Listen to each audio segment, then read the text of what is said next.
Ito yung isa sa pinakamalaking Ferris wheel sa Pilipinas. Dito matatagpuan ito sa Picnic Groves, Tagaytay City. Sobrang laki niya. Hindi pa siya nag-ooperate ngayon kasi maaga pa.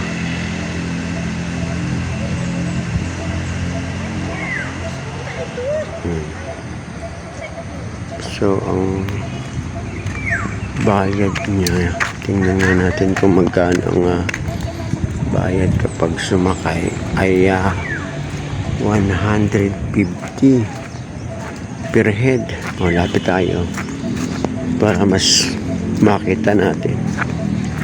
Payment for Ferris wheel. Ayan ang bayad niya sa per head, 150 pesos. Wala pa ngayon.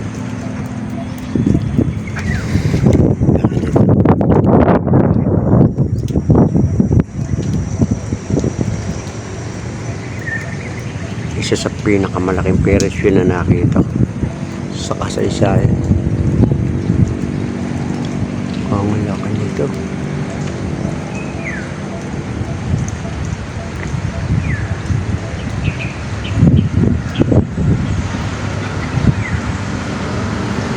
Okay.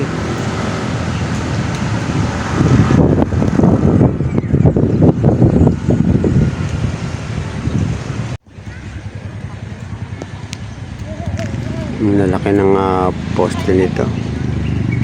Hindi ito basta dinisenyo ng basta na lang. Ay, laki.